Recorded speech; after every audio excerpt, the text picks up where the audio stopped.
that relatively large increases warming and other associated climate impacts, such as changes in precipitation or sea level, sea ice, weather extremes, and so on, over the next 75 years, meaning to the end of this century.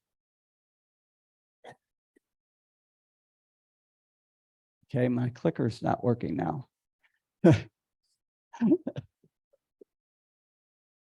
Ta-da.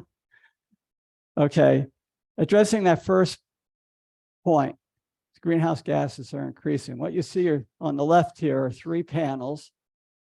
I don't know if you can see the time scale, but it runs from 10,000 years ago up to present. And these are 3 greenhouse gases. The top one is for carbon dioxide, the middle one is for methane, the bottom one is for nitrous oxide. And just to give you a feel, the last ice age ended somewhere, say 15,000 years ago, more or less. So 10,000 years gets you a long way towards the end of the last ice age. And what you see in all of these are basically it occurs flat till about 150 years ago, and it spikes up. Looks like hockey sticks. In fact, that's what people sometimes call these curves, a hockey stick. The little inserts is from 1750 up to present day of that hockey stick. So you can see this, a gradual increase.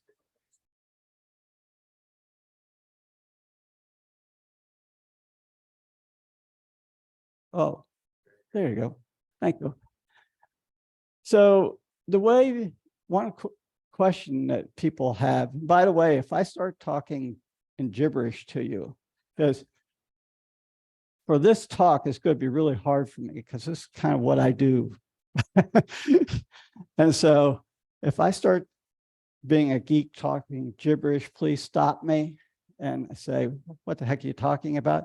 That we're going to have lots of time at the end for more general questions. But if I'm using terminology, you just don't know what I'm talking about, please stop me. But the way people have figured out this part of the curve, is there are several different ways. The main one being from ice cores. What people do is they go out and drill a core right down through the ice. And in the ice itself, every summer you can see a melt layer. That's a dark band. And then there's a lighter band where the ice hadn't melted. And so you can literally, in this ice core, and these ice cores are really long. They go to either the top of Greenland or to the top of Antarctica and drill down in several miles. So you're talking about cores that are miles long. The scientists do this, and then they have some poor postdoc go in and count literally each year in the ice core, going all the way down through the core. And then when they want to know what the greenhouse gases were in any particular year, they just go to that year in the ice core, take out a chunk of ice, put it in a vacuum chamber, pump all the air out, let the ice melt, and then analyze that air that's from the ice. That's how it's done. And then there's other ways to get at these too. For this part of in the last, say, 2,000 years, you can use tree rings.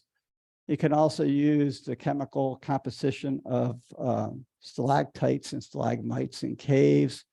There's various ways, and you can also look at what kind of bugs lived in the ocean in various places and analyze the sediments at the bottom of the ocean to tell what kind of bugs were living. And if you know where those bugs live in the present day, you can associate temperature with those bugs. And then you can also get a temperature that way. So there's several different ways. And then at the end of this, you're just measuring the stuff in the atmosphere. But the important take-home message is this big spike is all due to human activity. And there's nobody who really will argue that. Looking at the temperature record, this is now from about 2,000 years ago, around time when Christ was born, up to present day. The dark line here is measurements made by thermometers. This is reconstructed again, from those same ice cores, you can look at various isotope records. The ratio of oxygen that has 8 neutrons in it to oxygen that has 10 neutrons in it gives you a measure of the temperature. And you can use other elements also with the same idea. They're isotopes. And so you can get a measure of temperature. The shading around this curve is a measure of the uncertainty. And so you can see here, temperature was fairly flat. You went through a cold period around the 1500s to until almost the 1800s. That's generally known as the Little Ice Age, if you've heard of that. This bar over here actually represents estimates of what the temperatures were in the last interglacial. We're presently not in an ice age, we're in an interglacial. The last interglacial was called the Eemian period, which was about 100,000 years ago. And this is an estimate of that. And you can see that we're actually now warmer than the estimates of from the Eemian. And during the Eemian, sea level was quite a bit higher. Temperatures were generally warmer than they were back in before the Industrial Revolution. And not only is the Earth warming, so this top curve is a measure, these are now from thermometers. The little white dots are the year-to-year measurements or estimates of what the global temperature was. The shading is a measure of the uncertainty of that estimate. Since people didn't have thermometers all over the world, you only sample certain places, and then you make an estimate of what's the uncertainty from the places you didn't measure. And you can see that if you go, whoops, wrong button. It was good to do that. The estimate, there's more uncertainty back in the back period. As you get up closer to present day, the width of that uncertainty decreases, and that's just there's more thermometers around. If you look at sea level rise, again, it's the same idea. There's a wide range back at the beginning of the period. And as you get up towards present day, the error in the estimate of sea levels reduced. The important thing to note is there's been a steady increase of sea level. And this is both due to melting of land ice. So you have water running into the ocean, there's more water in the ocean. But it's mainly due up to now from the fact that warmer water takes a little bit more room than colder water. So as the water actually expands a little when it gets warmer. And the bottom curve is the northern hemisphere snow cover. And you can see there's a big error in the measurements, but the snow cover is going down as you would expect from the temperature going up. So looking at the trend over the whole period, this is the first time I'm going to introduce climate models. The gray bar over here on the left is the estimate of how much warming there's been over the last 170 years, I guess. And I didn't mention that all my numbers, I should apologize to you, all my numbers are in Celsius. And for those of you that don't know the difference between Celsius and Fahrenheit is the way you get from Celsius to Fahrenheit is multiplied by 1.8. What I usually do is just use 2. It's easy. So when it says 1 degree, it really means about 2 Fahrenheit in our way of thinking about it here.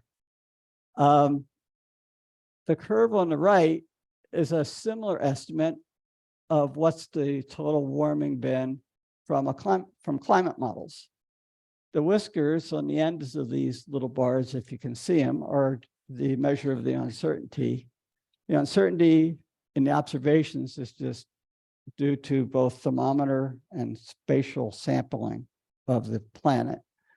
In the models, they have values at every place over the whole planet. It's just that one model has different estimate than the next model. All the models don't have exactly the same estimate. So the whisker over here is the uncertainty in the models. And you can see that the models do a very good job of simulating about what the warming was from the observations. The game that you can play in the models that you can't play with the real world is, well, you can say, well, what if I just put the greenhouse gas increase into only and don't put other stuff in, for example, solar or volcanoes or other human stuff that causes the climate to cool. So this is just greenhouse gas. And so you can see that you get about another 0.5 degrees Celsius of warming when you do that game, which means there's about a 0.5 degree of cooling from other human activities. And last week we talked about that's coming from little particles of stuff that floats in the air, that if you see something coming out of a smokestack, those are the aerosols that are being produced. And that's the word the scientists use, is aerosols. And there's just little particles of stuff that float in the air. Turns out most aerosols are gray, which means they reflect more than they absorb in terms of sunlight. So they generally cool. All aerosols don't cool. The black stuff actually warms. So there's, again, a wide range of this.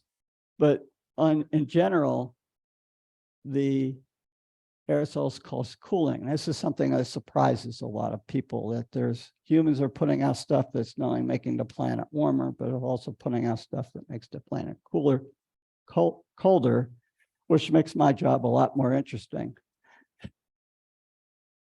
In terms of natural forcings, you can see over here, the estimate for the total solar changes over the last 170 years is about 0, with a very small uncertainty band.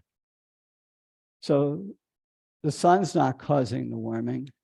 And then volcanoes, you can also see that the net volcanic forcing over the whole century is about 0. And again, with a little bit bigger uncertainty. But basically, solar and volcanoes aren't going to explain this warming that's been observed. So this is a curve that I showed actually about 20 years ago when I gave a talk here on the same subject. And again, this is now a game that you play with models. We ran 2 sets of models from 1850 up to what was then present day, which was about the year 2000. I don't know what color this is. If you call this blue, green, whatever it is, that's when you run the models with only the natural forcing. So it's just solar and volcanoes in it. Okay, what would you call this other color up here? Yellow? Yellow? Yeah. Whatever color that is, that's with when you have all the human factors in and the natural factors in. And you can see that the 2 curves had just separated about the time that I was giving that talk 20 years ago, even though the greenhouse gases had increased, as we saw in the earlier factors. And that's one of the things I want you to take away from these talks is there's long time scales in the climate system. In order to affect something 20 years from now, you have to make changes today. Or another way to say the same thing is that if whatever you do today, you're not going to change the trajectory for the next 10, 20 years. So there's a intergenerational factor that immediately comes into this whole discussion about climate change. Now, oops. The other last thing to mention is the black line on this is the observations. And you can see that the models not only simulate the total well, they simulate the trend pretty well. These little bumps here, this guy here, are volcanoes going off. So this is Pinatubo. This one back here is Krakatoa, if you know your volcanoes. Whoops. coming over. So what's happened since then? So the curves are now very cleanly separated. The Earth has warmed a lot more, and the models have simulated that. So then using those same models, we can put in estimates of what the future is going to be like, what's going to happen. Now, to do that, you have to make predictions of how many people are going to be living on the planet. Are those people all going to be like us, North Americans? Are they going to be mainly like Europeans, present day Europeans? Are they going to be mainly like present day Africans? Which of those peoples? So the spread in curves is basically the spread of how people are getting their energy and how many people there are on the planet. So the lower curves are really creating societies and ways of living that don't exist now. You're talking about a very different world that you'd be living in this world than this world up here, which is very close to this world is supposed to be what happens if we don't change much. Yeah, you can make transitions to try to mitigate climate change a little bit, because as you go out into the future, oil and gas are continuing to get more expensive. So there'll be some change to solar and wind and hydrology and nuclear energy production, but not a lot. And it turns out we're just above this highest curve, even with COVID, since these projections start from 2015. We've had 8 years, 7 years to analyze. We're actually slightly above the highest curve for the projection going into the future. The other thing you can notice is for these lowest curves, you get another maybe 0.5 degree Celsius, 1 degree Fahrenheit of warming. For the highest curve, you get about another 3 or 4 degrees of warming. So you're getting so this 5 degrees Celsius is pretty close to the difference between the coldest period in the last ice age, which was about 20,000 years ago, and today. So it gives you a feel for how different the climate would be.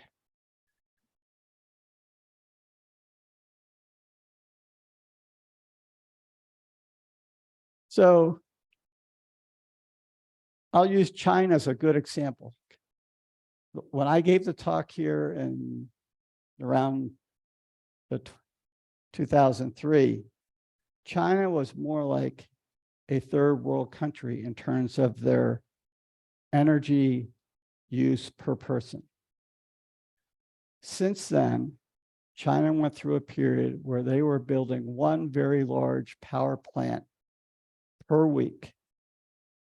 When I say a large power plant, the United States has about 7 or 8 large power plants. They were building one of those per week for about 10 years.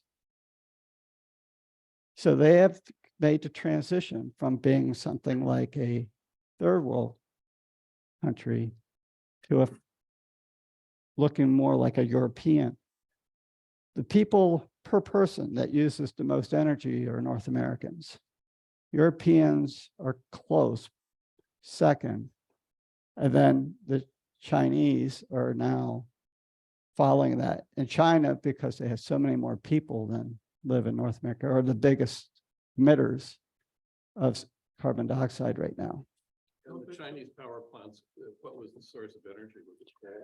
Unfortunately, they're mainly all coal and oil. And that's something that in my next talk, we can talk about. There was an opportunity that we collectively, the whole world had, of providing China with the technology to make much cleaner power plants. And it was passed up. I'm not giving any blame. I don't know if the Chinese would have taken it if we would have offered it, but It wasn't offered and it wasn't taken. By not giving them the technology to build cleaner power plants than what they developed. So now there's like a 20-year lifetime on that power plant. So they're going to be using those power plants for a long time, which will inhibit the Earth getting into any of these trajectories, which is another time scale. That's not a climate time scale. That's a infrastructure time scale in society.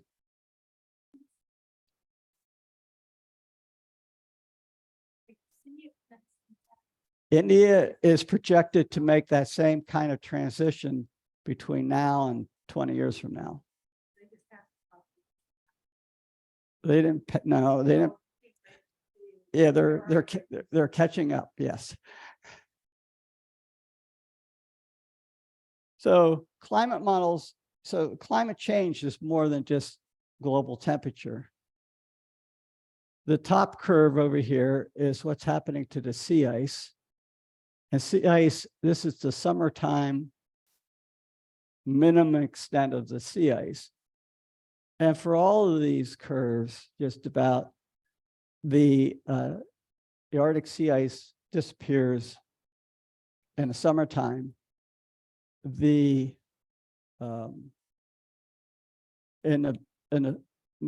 the medium and the high curves, it disappears in about 20 years.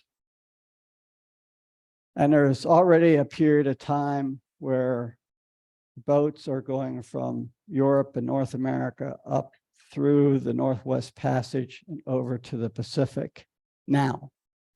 And the US, Canada, and Soviet Union are having fights about who controls that waterway.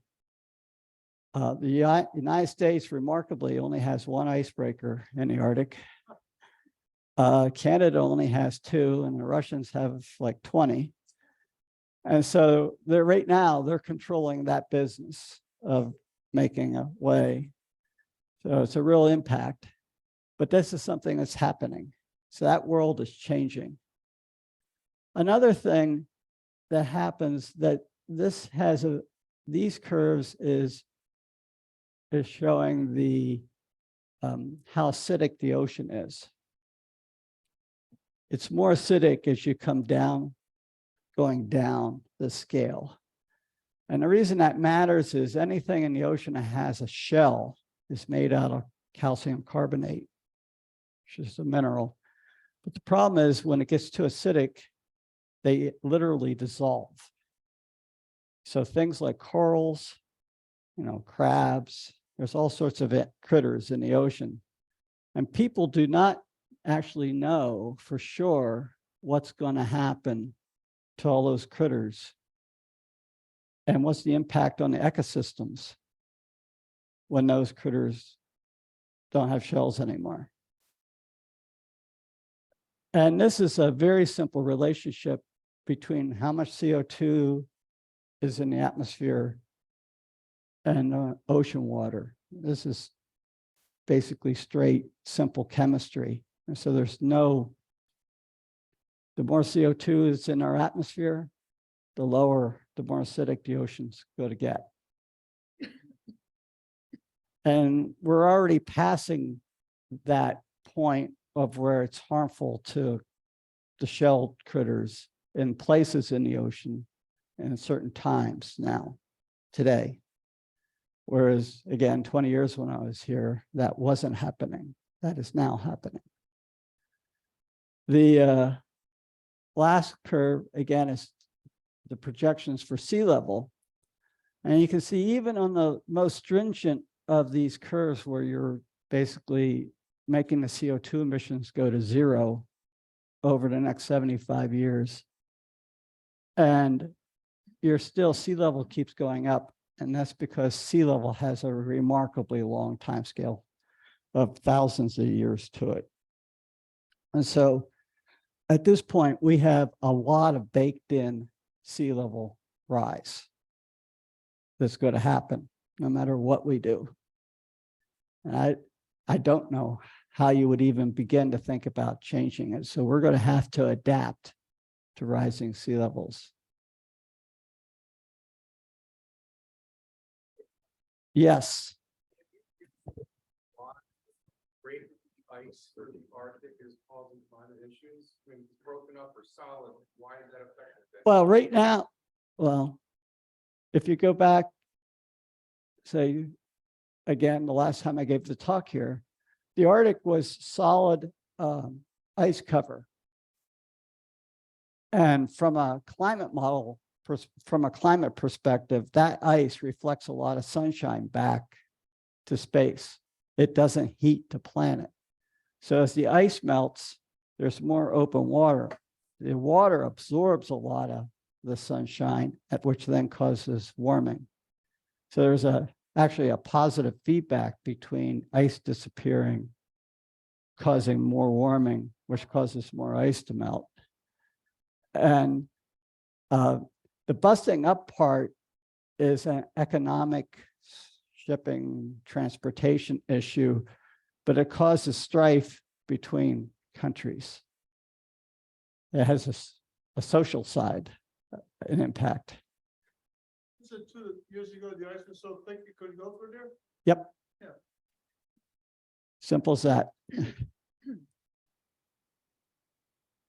So when I talk, to this point, we talked about global changes. Whoops. I want you just to look at these two pictures for right now. The picture on the left is a picture of what's actually been observed to change.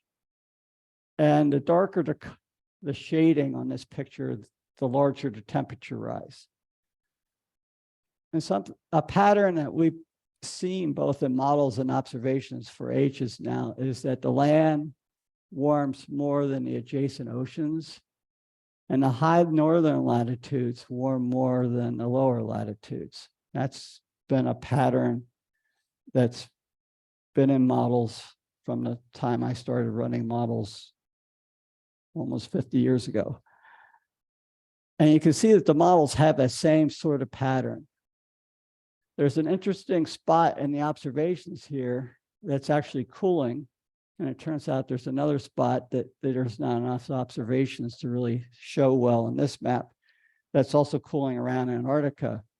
And that's a place where I've gotten write a lot of papers about. And it turns out the oceans are doing us collectively a big service. They take up a lot of heat and they take a lot of carbon up right in these spots. And that's why their temperatures aren't changing very much, as the heat's not staying at the surface, it's actually going to depth. Unfortunately, the heat going to depth is what's causing the sea level to rise. So, and the only message really here to say is the bigger the global, this pattern that you see stays the same in all these pictures as the global temperature increase. The pattern really doesn't change very much. And so if you're wondering about New Jersey, but the global temperature change is about 4 degrees, you can't see it very well in these things. It ends up to being about 7 degrees Celsius, which is about 12 degrees Fahrenheit. And the simplest way to think about that is you just add 12 degrees to every day. And so in the wintertime, instead of being 40 degrees during the day and 20 at night, you're 50 degrees during the day and 30 at night. Or in the summertime, conversely, in July, instead of being 90 and 70, you're 180 for an average. That's pretty miserable.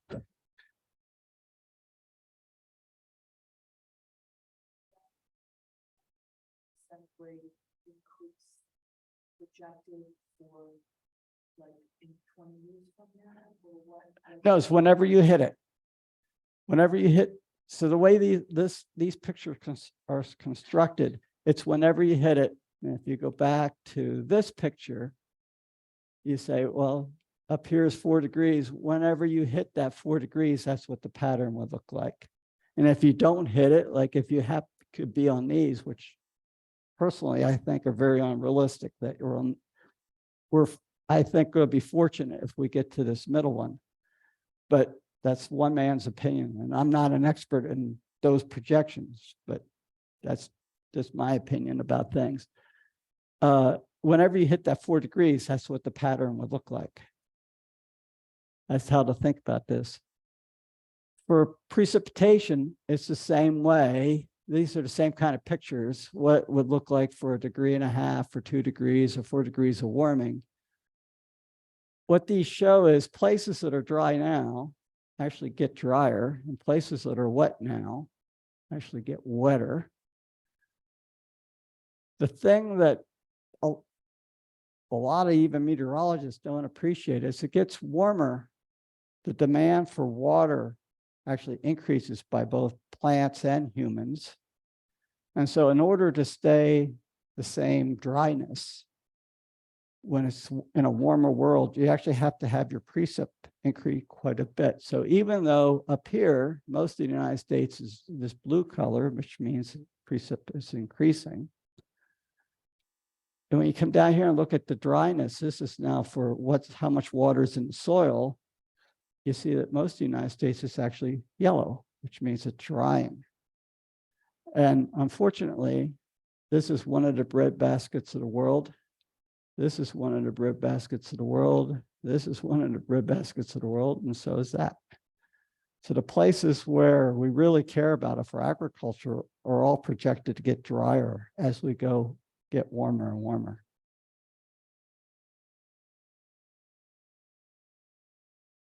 So this is now my summary, and we can get into questions. If you look at the top of this chart, human activities lead to changes in emissions. But each of the different gases, their emission changes impact the concentrations differently, and it has to do with the gas lifetimes. We'll talk about that more next time we talk about.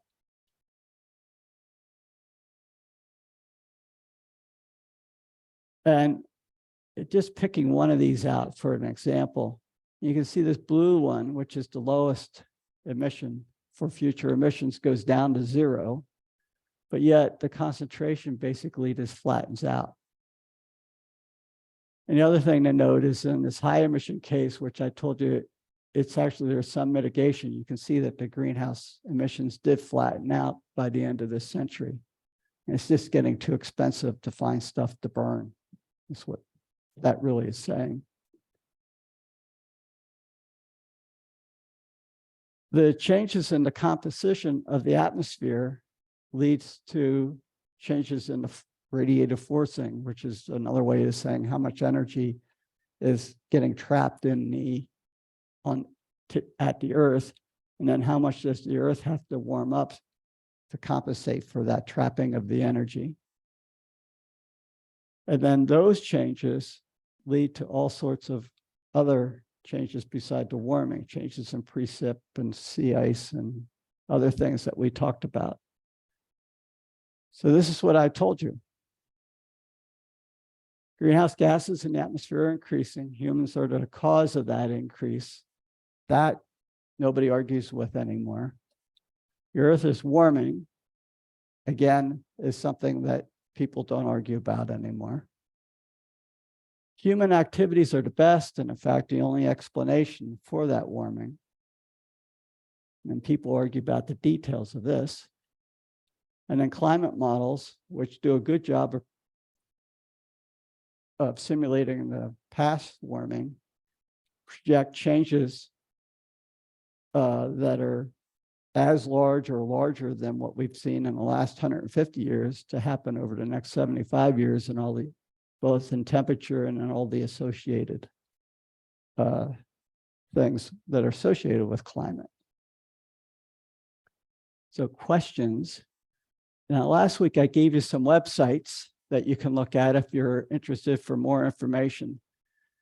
One I'm going to add to this, I just found out, is a good friend of mine is involved in something called Science Moms. So if you Google Science Moms, There are, I think, about 11 or 12 people, moms, climate scientists that are all mothers involved in that. And I know well about 7 of them. And I looked through their website. It's terrific. It really, really is. And it's nonpartisan. There's some of the people in there that I know are very staunch Republicans. There's some very staunch Democrats. There's people scattering over the political spectrum. So it's intended to be nonpartisan, that these people are scientists. And so, but they're also moms. And so I want to add that to my list. So I'm ready for questions if you are. So how are we going to do the mic this week?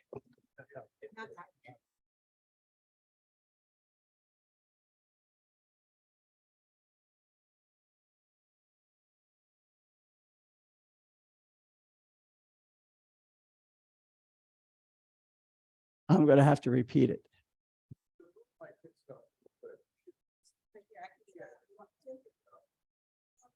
This question comes from something you said last week, which I've been thinking about all week. You know, I've had this idea in my mind when we talk about climate change, that because they say if we don't do this by this date, you know, or this by this date, we're going to have problems. And you started to describe that the problems have begun, and we're already in that process, that there are places in the world that you can't live anymore. Like, Yeah. and so what you're describing is a kind of rollout of bad things happening, as opposed to this moment when it's all too late and we're doomed. Right. So, can you talk more about how that plays out in a certain way? You know, So there's a great migration. yeah, again, this is my opinion, not anybody else's. And it's as a scientist, is something that I'm not involved in, but it's just somebody who's been living on the earth for a while and see.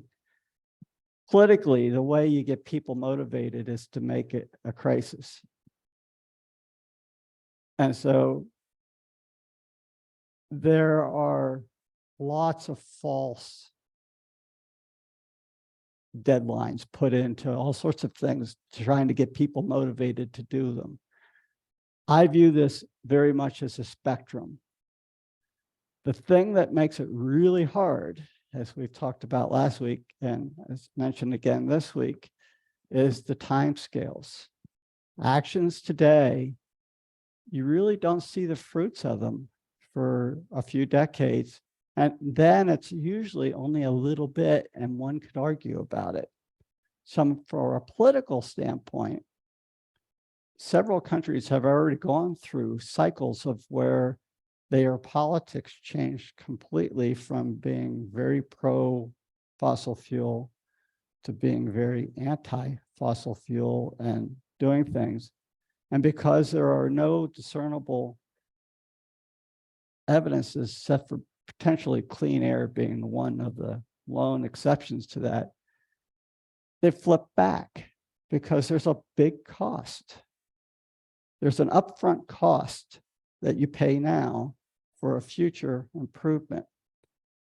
And if you're the one that's paying the cost and it's not distributed very evenly among society, then you're going to protest that and flip back.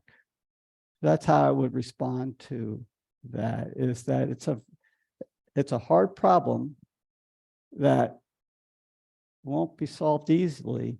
And it's going to take each of us doing something, as well as collectively, all of us, the whole world, doing something together, trying to keep a certain amount of fairness in the process.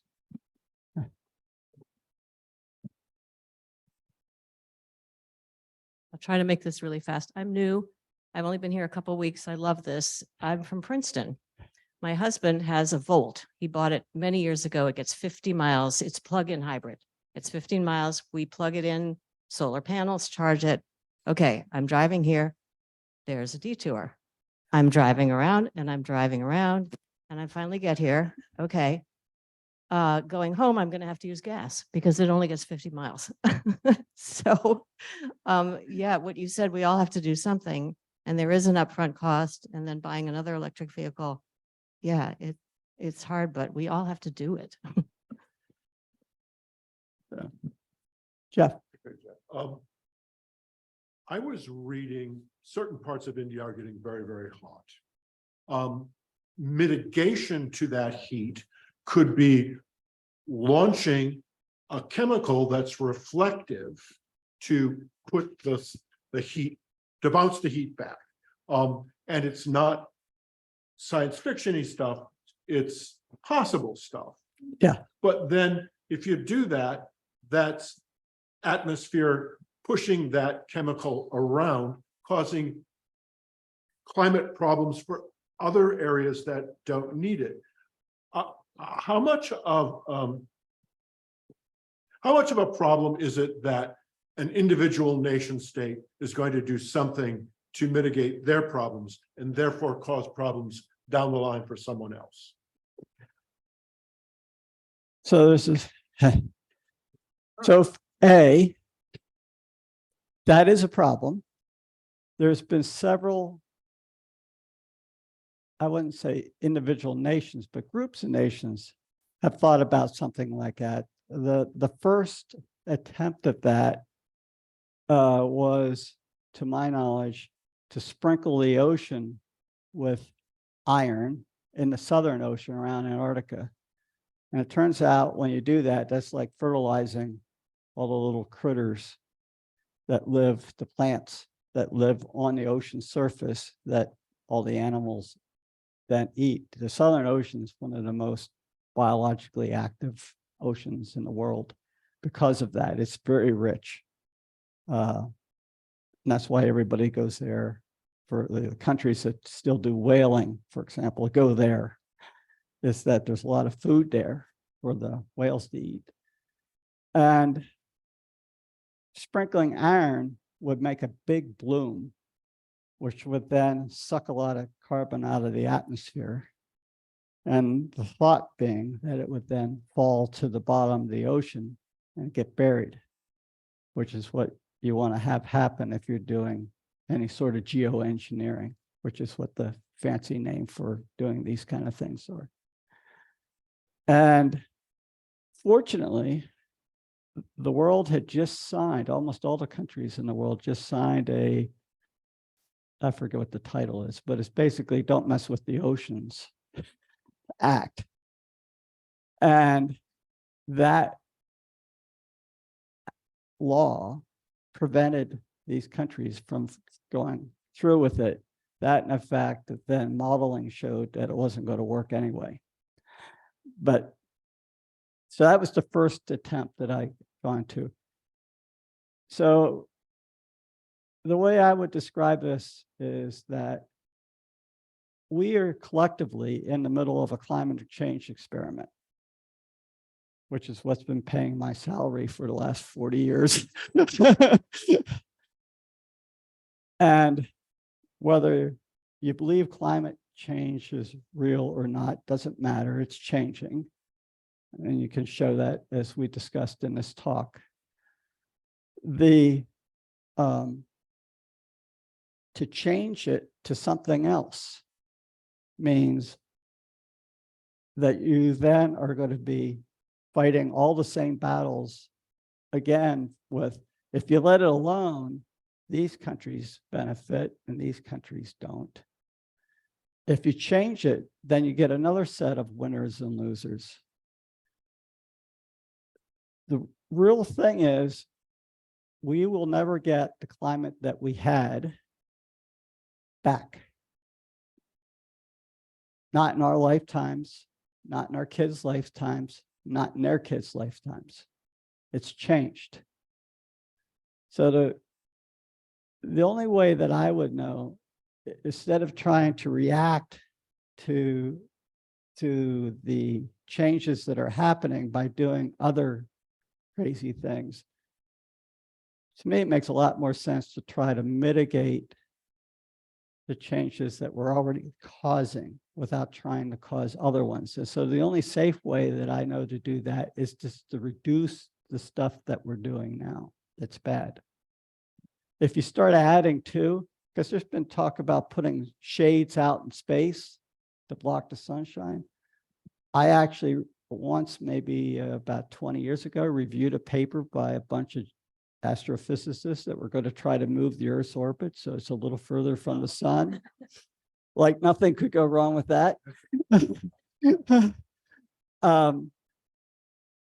There's been also, there's no lack of bright, smart ideas of trying how to fix it, but almost none of them fix all of the problem. For example, the shading part will not fix the problem with the ocean getting more acidic and all the little bugs that we rely on for life on Earth. As one example. So there's lots of examples of how geoengineering could go wrong beside the one we're already doing. And I don't know how you would ever get countries to agree to a different geoengineering when they can't agree to fix the one we got going already. So you spoke about infrastructure changes. One of the thing that comes to my mind is aspirational recycling, and the focus on recycling rather than reducing and reusing. One thing that I often tell people is when you hit 45 miles an hour, your car is in its highest gear. Everything above that is RPMs and you're burning gas. By driving slower, you can literally, like I drove 60 miles an hour to and from New Brunswick, and I increased my gas mileage by 50% in my vehicle. And so my question to you is, how much of an impact in the current infrastructure that we're in can individual changes actually have? Individually, it's a drop in a bucket. It's only collectively. The short answer would be we don't know, because it's never really been tried. I can say that, so if you take, I keep going back to when I was here 20 years ago, giving the same talk. If you compare the total emissions from 20 years ago from the United States or even New Jersey with today, we are collectively emitting more stuff, CO2 now than we were then 20 years ago. But what's changed is the per person has finally started to drop. And if you think about the whole issue of climate change, in order for the total emissions to go down, each person's emissions has to go down. Now, there's a population component to that, as we discussed before. But at least now, I and you and everybody else in the room are emitting less than they were before. But at the same time, 20 years ago, there was this big revolution because of the gas crisis in the 80s and internal combustion engine efficiency. And instead of making the size of cars that we had then more efficient, what we basically have done is built bigger cars and kept the gas mileage not too different. So if we were all driving littler cars now, we would be spending a lot less money on gas than we do right now. Or you could drive slower. Yeah, that's the other thing. Yeah, it depends on the car. I mean, I know in my Prius, when I went out west and I was driving on roads where the speed limit was 75, I was getting about 38 miles a gallon. When I commute from my house up to Princeton where I worked and came home, I got 55 miles a gallon. So. Thank you so much.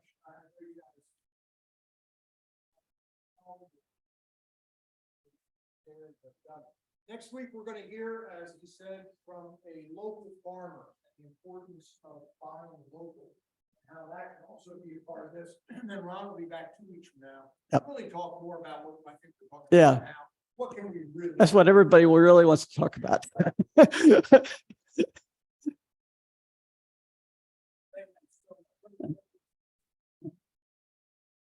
Thank you all.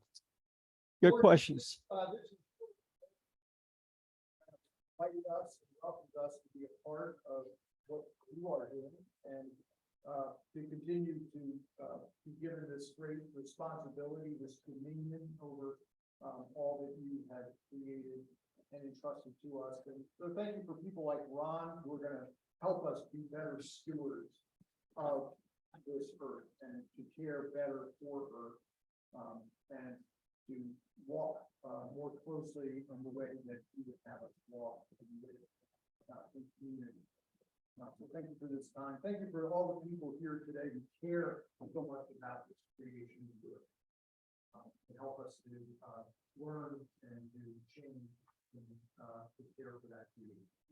In Christ's name. Do that. Thanks for asking.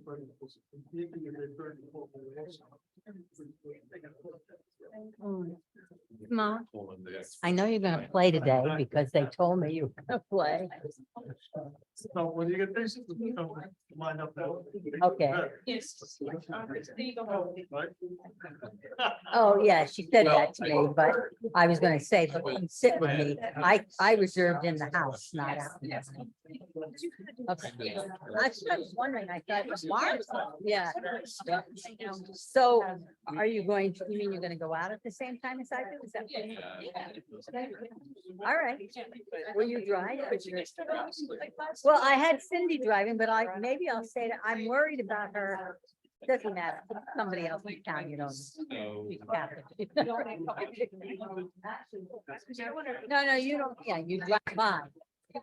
I just want to say But- hi. I met you last week, but right? Maybe she'll just maybe I'll